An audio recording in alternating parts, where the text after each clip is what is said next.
Olá, Jardim querido, paz e bem. Vamos para mais um devocional do Jardim. E o nosso devocional de hoje tem por título Em Todas as Gerações e está baseado na leitura do livro de Êxodo, capítulo 7, versículos de 1 ao 13, que nós vamos ler. E diz assim: Então o Senhor disse a Moisés: Preste atenção ao que vou dizer. Eu farei parecer Deus para o Faraó, e Arão, seu irmão, será seu profeta. Diga a Arão tudo o que eu lhe ordenar, e Arão mandará ao faraó deixar o povo de Israel sair de sua terra. Contudo, endurecerei o coração do faraó e depois multiplicarei meus sinais e maravilhas na terra do Egito. Mesmo assim, o faraó se recusará a ouvi-lo, de modo que farei minha mão pesar sobre o Egito. Então resgatarei meu exército, meu povo, os israelitas, da terra do Egito com grandes atos de julgamento. Quando eu levantar minha mão e tirar os israelitas do meio deles, os egípcios saberão que eu sou o Senhor. E Moisés e Arão fizeram conforme o Senhor lhes ordenou. Quando falaram com Faraó, Moisés tinha 80 anos e Arão 83. E o Senhor disse a Moisés e a Arão: O Faraó exigirá: Mostre-me um milagre. Quando ele o fizer, diga a Arão: Tome sua vara e jogue-a no chão, na frente do Faraó, e ela se transformará numa serpente. Então Moisés e Arão foram ver o Faraó e fizeram conforme o Senhor havia ordenado. Arão jogou a vara no chão, diante do Faraó e de seus oficiais, e ela se transformou numa serpente. O faraó mandou chamar seus sábios e feiticeiros, e por meio de suas artes mágicas, esses magos egípcios fizeram a mesma coisa. Jogaram suas varas no chão, e elas também se transformaram em serpentes. Mas a vara de Arão engoliu as varas dos magos. O coração do faraó, porém, permaneceu endurecido. Ele continuou se recusando a ouvir, exatamente como o Senhor tinha dito. Quando falaram com o faraó, Moisés tinha 80 anos e Arão 83. Esse é o versículo 7, né, repetido aqui, que fica em epígrafe. E essa é a palavra do Senhor. Então, meus irmãos e minhas irmãs, como eu disse para vocês, o texto de hoje, o devocional de hoje, tem por título Em Todas as Gerações. E a narrativa de Êxodo 7, ela marca o início do confronto entre o Deus de Israel, na realidade, e os deuses do Egito. Deus chama Moisés e Arão para uma missão que parecia impossível: confrontar Faraó e anunciar a libertação do povo. Nesse texto, nós aprendemos que o agir de Deus atravessa os séculos, permanecendo o mesmo em todas as gerações. E a gente pode tirar algumas lições. Eu gosto sempre de trabalhar com 3 aplicações, dado o tempo que a gente tem aqui para a nossa reflexão. E a primeira lição que eu gostaria de tratar a partir desse texto é: em todas as gerações, Deus continua chamando pessoas comuns para cumprir seus propósitos. Moisés ainda carregava insegurança, né? Ele já havia argumentado com Deus, né, que não sabia falar bem. A gente vê essa narrativa, né, em Êxodo 4:10. Mesmo assim, Deus o envia e estabelece Arão, na verdade, perdão, como seu porta-voz, né? Deus chama Moisés e diz: Você vai libertar o meu povo. Mas Moisés: Meu Deus, como é que eu vou falar se eu tenho a fala pesada, eu não sei falar? Não se preocupe, você vai fazer aquilo que eu quero que você faça. E no seu lugar, quem vai falar é Arão, seu irmão. Então, o sucesso da missão, ele não dependia da eloquência deles, né? Não dependeria, na realidade, da eloquência deles, mas da autoridade daquele que os enviava. Perdão, e muitas vezes a gente recebe uma tarefa e a gente fala: mas como é que eu vou fazer isso? Eu não sou o melhor, a pessoa mais preparada para isso. Mas aí o chefe diz: não, vá lá, você vai conseguir, eu vou lhe dar as condições para que você consiga. Isso num trabalho, né? Mas aqui a gente não está falando de trabalho, aqui a gente está falando de plano de salvação. A gente está falando do plano que Deus tinha para libertar o Egito, né, para salvar o Egito do cativeiro, né, salvar os hebreus do cativeiro do Egito. E quando Deus dá a tarefa, Moisés ele começa a colocar ali dificuldades, talvez porque Moisés ele esqueceu ali naquele momento que ele não iria sozinho, não era ele quem iria fazer aquilo, era que o Deus de Israel, né, é que tinha dito para ele: vá e faça, porque eu sou o Senhor e eu vou tirar vocês do cativeiro do Egito com mão poderosa, e todos saberão que eu sou Deus. Então, a gente tem aqui um princípio eterno. Deus não procura os mais capacitados, né, segundo os padrões humanos. A gente costuma até dizer isso, né?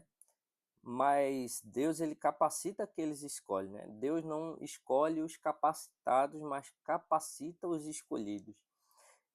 Então, como lição aqui nesse primeiro ponto, a gente pode dizer o seguinte: não permita que suas limitações se tornem desculpa para desobedecer ao chamado de Deus, porque a suficiência não está em nós, mas nele. Um segundo ponto que a gente poderia tirar desse texto é: em todas as gerações, a palavra do Deus encontra resistência, mas jamais, eu repito, jamais ela é derrotada. Quando Arão lança seu cajado diante de Faraó, ele se transforma em serpente. Os magos egípcios conseguem reproduzir algo semelhante por meio de suas artes ocultas. Porém, a serpente de Arão engole as serpentes deles. O texto não ignora a existência da oposição espiritual, né, ou da oposição inimiga, mas deixa claro que o poder de Deus é infinitamente superior. O milagre de Deus não apenas compete, mas ele prevalece. E hoje nós também encontramos resistência ao Evangelho, ideologias, incredulidade, o orgulho humano e falsas promessas, né, que disputam o coração das pessoas. Ainda assim, eu quero dizer para os irmãos e irmãs, nenhuma delas pode anular a verdade de Deus ou a vontade de Deus. De forma que a gente poderia tirar como lição aqui nesse segundo ponto, que a oposição, ela sempre vai existir, ela pode parecer forte, ela pode ser dura, mas nunca será maior nem mais forte que o Senhor que governa a história. Amém? E um terceiro ponto para a gente conduzir aqui para finalizar a nossa reflexão de hoje é: em todas as gerações, Deus realiza seus planos, mesmo diante de corações endurecidos. Não há coração endurecido que Deus não quebre, não amoleça. O texto termina afirmando que Faraó endureceu o coração e não ouviu Moisés e Arão. É exatamente como Deus havia anunciado e dito que iria acontecer. O endurecimento de Faraó não surpreendeu Deus nem impediu os seus propósitos. Pelo contrário, tornou-se parte da manifestação da glória divina na libertação de Israel. Essa verdade, meus irmãos e irmãs, ela continua atual. Muitas vezes nós encontramos portas fechadas, pessoas resistentes e circunstâncias difíceis. Entretanto, Deus jamais perde o controle da história. Nenhum coração endurecido, por mais endurecido que seja, consegue frustrar os planos de Deus. De forma que poderíamos apontar como lição aqui que quando tudo parece resistir, nós temos que continuar obedecendo, porque Deus continua escrevendo sua história, mesmo quando os resultados não são visíveis. Por fim, o que é que a gente pode tirar como aplicação, né, final aí desse texto? Ficou até redundante. Por fim, reflexão final. Mas vocês entenderam. É que o Deus que chamou Moisés é o mesmo Deus que continua chamando homens e mulheres em nossos dias. Em todas as gerações, ele levanta servos imperfeitos, vence toda oposição e conduz sua vontade soberana ao cumprimento. Talvez hoje você possa estar enfrentando limitações pessoais, resistência das pessoas ou portas fechadas. Mas lembre-se de que o chamado de Deus não depende das circunstâncias, mas da fidelidade dele. Assim, a gente pode concluir, né, que em todas as gerações, Deus permanece o mesmo. Ele chama, sustenta, fortalece e cumpre aquilo que ele prometeu. Cabe a nós responder com a mesma atitude de Moisés e Arão, a atitude positiva, obedecer, confiar e permanecer firmes, mesmo quando os resultados ainda não podem ser vistos, né? Digo, a, as atitudes corretas, né? Porque logo quando Deus ele ordena a Moisés que vá, ele bota empecilho, mas depois ele vai. Então, mesmo depois disso, ele vai. Então, que a gente tenha sempre essa atitude positiva e de fé, na realidade, né? Quando Deus ele nos chama para alguma missão, porque eu e você podemos até não nos acharmos capacitados. E só um segredinho aqui, né? A gente nunca vai estar mesmo, não. Todas as vezes que a gente achar que está capacitado para fazer algo que Deus mandou, a gente pode quebrar a cara, porque a gente, quando acha isso, a gente está confiando nas nossas próprias forças. Mas quando Deus pede que a gente vá, não porque Ele sabe que a gente está preparado, Ele quer apenas que a gente obedeça, porque do resto Ele se responsabiliza. Amém? Então, confie em Deus, siga a sua vontade, faça a vontade dele, porque no final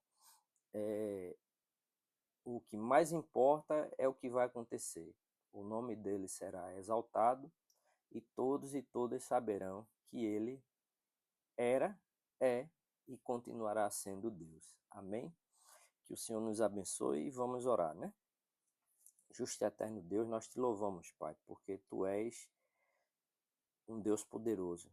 Tu és o Deus que tudo pode, Senhor, e para quem nada é impossível, Senhor. Tu és aquele cujo nenhum plano pode ser frustrado, Pai. Então nós queremos te louvar por conta disso e te pedir, Senhor, que com teu poder tu continues a sustentar nossa comunidade, Pai. Abençoa a nossa paróquia do Jardim das Oliveiras, abençoa nossos reverendos e reverenda, abençoa todas as nossas lideranças e cada um dos irmãos e irmãs de nossa comunidade. Vai restaurando a saúde de quem se encontra enfermo. Vai, Senhor, resolvendo as demandas e dando vitória em todas as batalhas que os nossos irmãos e irmãs possam estar enfrentando nesse momento.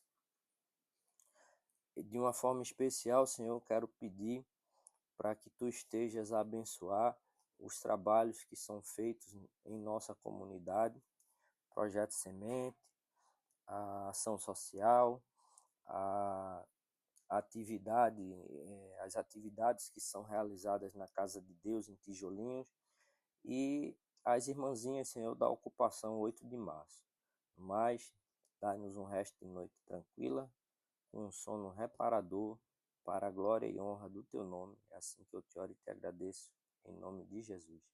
Amém, meus irmãos e minhas irmãs, e até nosso próximo devocional. Tchau, tchau.